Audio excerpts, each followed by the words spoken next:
You wake up already exhausted, not from lack of sleep, but from the weight of everything your mind dragged you through before your feet even touched the floor.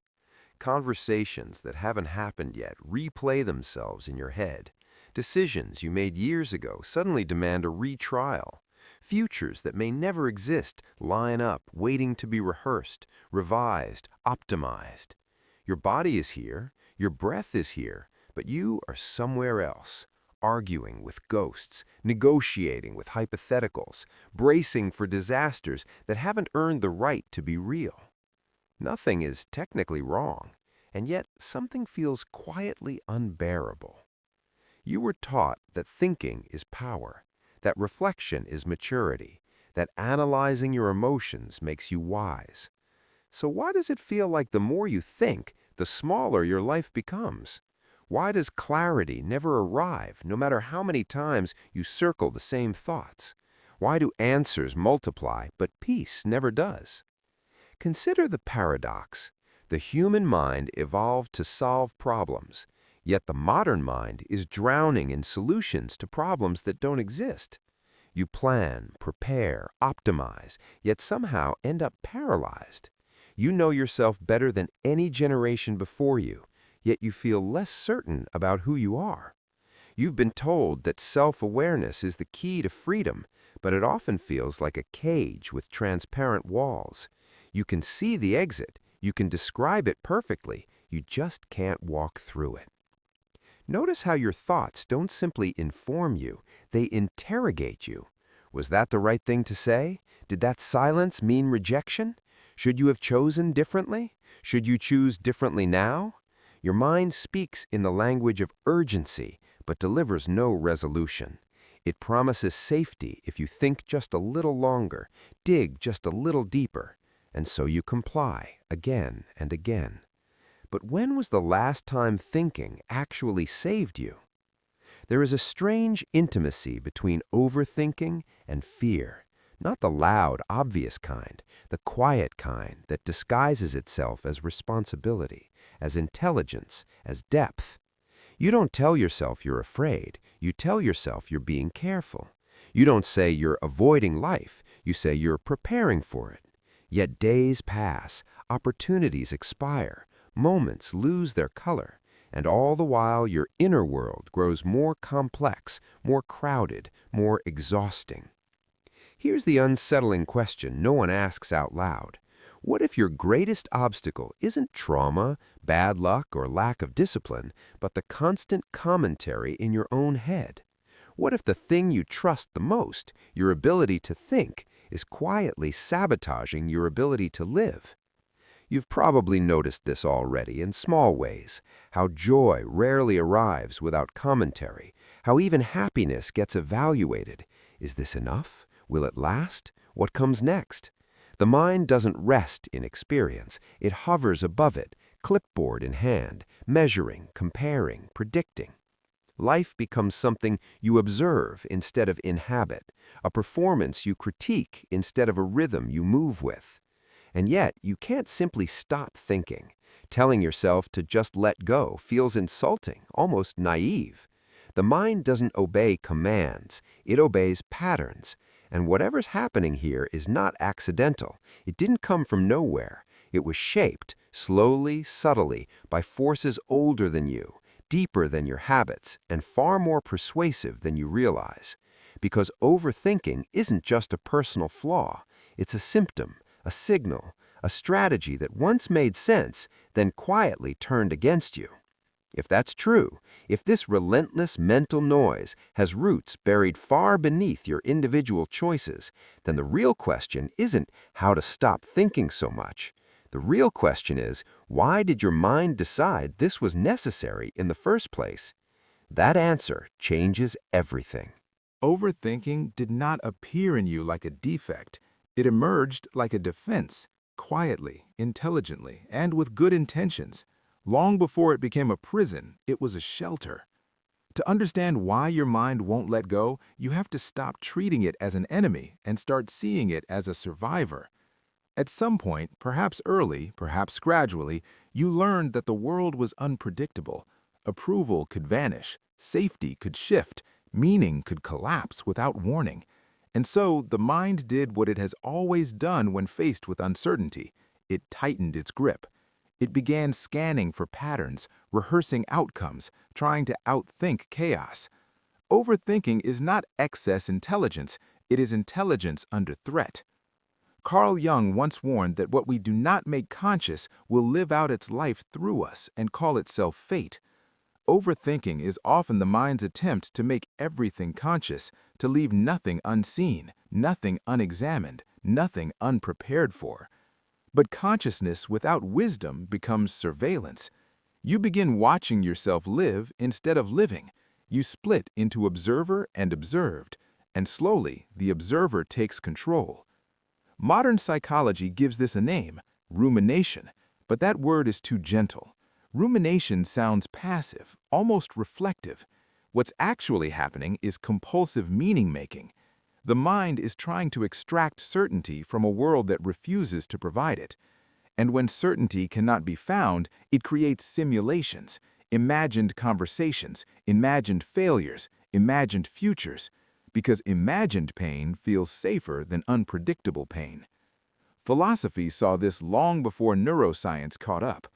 Arthur Schopenhauer believed that the human mind is trapped between desire and fear, always chasing what it lacks, always anxious about what it might lose. Thinking becomes the arena where this tension plays out endlessly.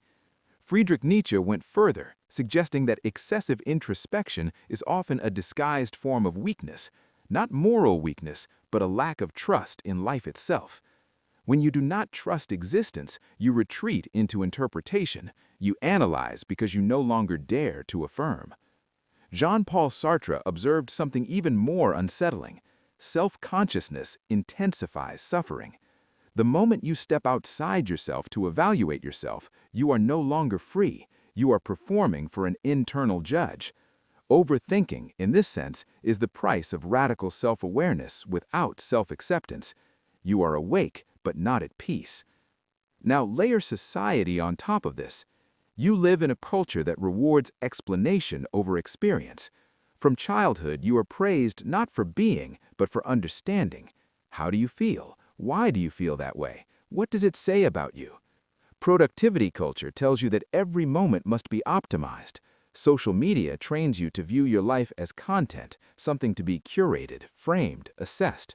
You are not encouraged to trust your instincts. You are encouraged to justify them. Even your pain must be articulated to be valid. Vedic wisdom saw the danger in this thousands of years ago. The Upanishads describe the mind as a restless instrument, useful, powerful, but never meant to be the master. When the mind dominates, the self fragments, thought multiplies, suffering deepens. The problem, they said, is not thought itself, but identification with thought. When you mistake the voice in your head for who you are, you become trapped inside its commentary. This is where overthinking becomes existential, because it doesn't just affect decisions, it reshapes identity. You start defining yourself by narratives instead of presence. I am someone who overanalyzes. I am broken. I am behind. I am becoming. The mind loves these stories because they give continuity, but continuity is not truth, it's just repetition, and repetition over time becomes belief. Viktor Frankl, who survived the concentration camps, noticed something profound. Suffering intensifies when meaning is forced instead of discovered. Overthinking often arises when you feel pressured to extract meaning from everything, every emotion, every setback, every silence. But life does not reveal itself under interrogation, it reveals itself in participation. Here is the hidden root most people never see. Overthinking thrives when you are disconnected from direct experience. The less you feel, the more you think. The less you trust your body, the more you retreat into abstraction. The mind steps in when presence steps out. And because this strategy once helped you cope, it refuses to stand down. It doesn't know the war is over. It only knows that vigilance once kept you safe. That's why telling yourself to stop overthinking feels impossible. You're asking a guard to abandon its post without explaining why the war is over. But something else is happening beneath the surface, something far more costly than mental fatigue. Because when thinking replaces living, consequences don't arrive loudly, they arrive quietly, disguised as normalcy, as personality, as adulthood. And by the time you notice them, they already feel like you. That is what makes the next truth uncomfortable to face. The most dangerous consequences of overthinking are not dramatic. They don't announce themselves as breakdowns or crises. They slip into your life like habits, so quietly that you mistake them for personality traits. You tell yourself you're just cautious, just introspective, just someone who likes to understand things deeply. But beneath that self-image, something is shrinking. Overthinking slowly erodes your relationship with time. The present moment becomes a narrow bridge you rush across on your way to the next mental destination. You are either replaying what has already happened or pre-living what might happen next. Neurologically, this matters more than you realize. Studies on the brain's default mode network show that when the mind is trapped in self-referential thought, it amplifies anxiety and depressive patterns. The brain treats imagined scenarios with nearly the same emotional intensity as real ones. Your nervous system cannot tell the difference between a threat that exists and a threat that is merely possible. So your body stays braced, always. This is why you feel tired even when nothing has happened, why rest doesn't restore you, why sleep sometimes feels like a pause button, not a cure. You are burning energy on futures that never arrive and pasts that cannot be changed. From the inside, it feels like responsibility. From the outside, it looks like chronic stress. Cognitive biases quietly reinforce this loop. The negativity bias pulls your attention toward what could go wrong. The availability heuristic convinces you that the most vividly imagined outcomes are the most likely. Analysis paralysis makes every decision feel irreversible, monumental, loaded with consequences. And perfectionism, often praised as a virtue, turns action into a threat. Because if you act, you might confirm your worst fears about yourself. So you wait, and waiting becomes a way of life. Opportunities don't vanish all at once, they decay. Relationships lose warmth not because of conflict, but because of hesitation. You meant to speak, but you thought a little longer. You felt something, but you needed to understand it first. Overthinking turns spontaneity into recklessness, vulnerability into risk, silence into safety. Slowly, you begin living a life that is technically stable and emotionally undernourished. There's also a subtler loss, intuition. The more you analyze, the quieter your instincts become. Decisions that once felt natural now require justification. You ask your mind for permission to feel what your body already knows. This creates a split. One part of you experiences life, another part reviews it, and the reviewer is never satisfied. Culturally, this is normalized. You are told that emotional intelligence means constant self-examination, that growth means endless self-improvement, that awareness means questioning everything. But no one warns you that a mirror can become a maze. The self cannot be understood solely by looking inward. At some point, introspection without action turns into self-absorption, and self-absorption, paradoxically, dulls empathy, joy, and courage. Nietzsche warned that when reflection becomes excessive, it turns poisonous. Life, he argued, requires a degree of forgetfulness, the ability to move forward without dragging every thought along. Without this, you become heavy with yourself. Every step requires deliberation, every choice demands justification, and the simplest acts begin to feel exhausting. On a societal level, overthinking creates populations that are informed but indecisive, aware but immobilized. You see this everywhere, people who know exactly what's wrong with the world but feel powerless to change their own lives. Knowledge accumulates, wisdom stagnates. Action feels naive. Cynicism feels intelligent. And then there is the deepest consequence of all: disconnection from meaning. When you think too much, meaning becomes something you try to manufacture instead of something you encounter. You chase purpose like a concept instead of discovering it through commitment, risk, and participation. Viktor Frankl observed that meaning emerges not from reflection alone, but from responsibility, choosing something worth suffering for. Overthinking keeps you hovering above commitment, endlessly evaluating options, terrified of choosing the wrong life. But a life not chosen is still a choice. The tragedy is that none of this feels dramatic enough to justify alarm. You are functional, you are articulate, you are aware, and yet there is a dull ache, a sense that life is happening one layer removed, that you are always preparing, never arriving. This is the trap.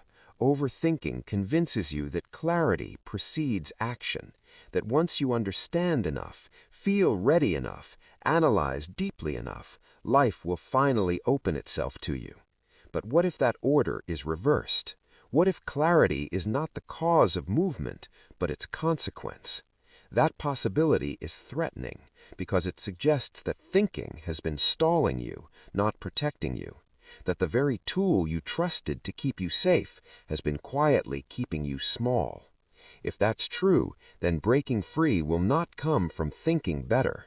It will require thinking less and daring something that feels almost rebellious in a world addicted to analysis.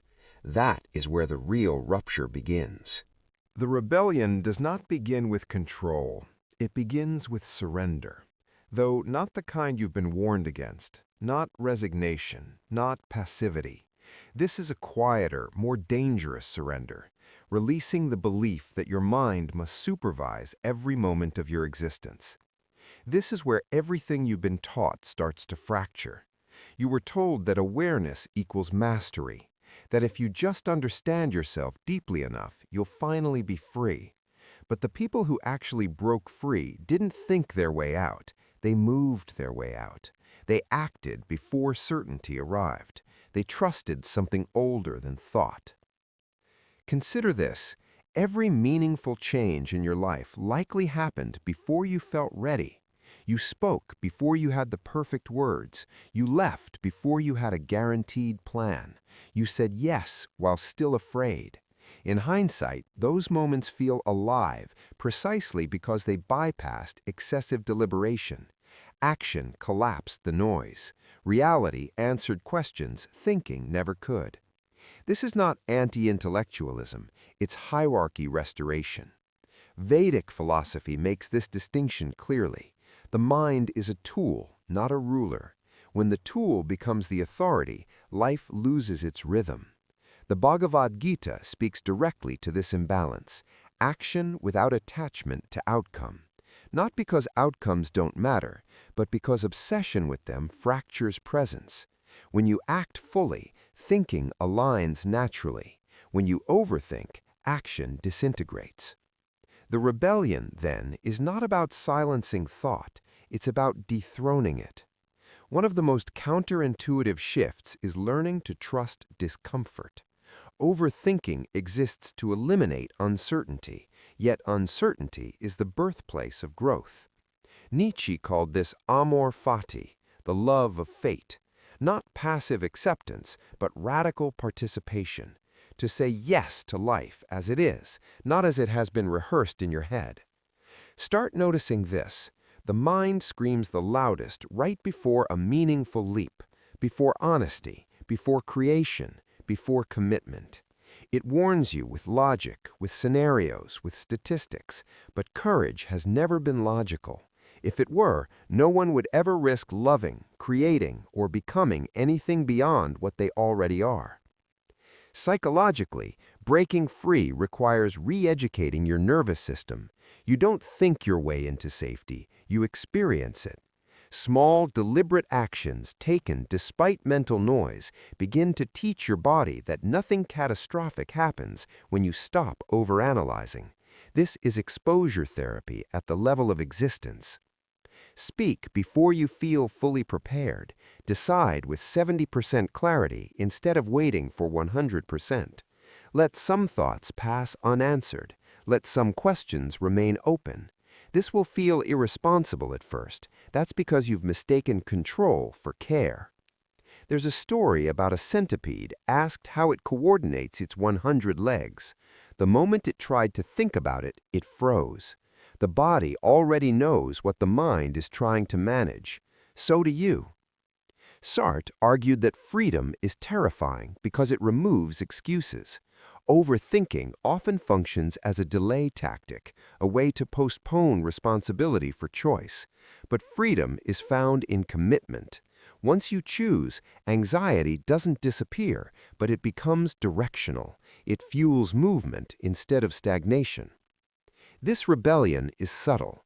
It looks like doing less mental commentary and more physical engagement, walking without headphones, creating without editing in real time, listening without preparing your response, acting before the inner committee reaches consensus.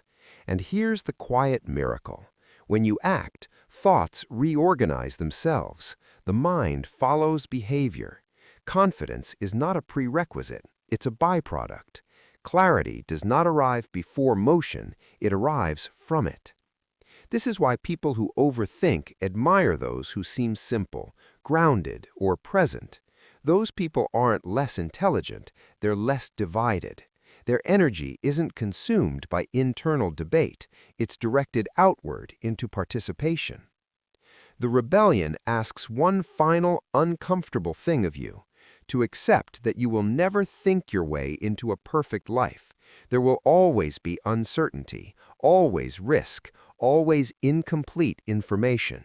But there is something on the other side of that acceptance, something overthinking has been blocking, a different kind of intelligence, one that doesn't argue, one that doesn't rehearse, one that simply knows when to move.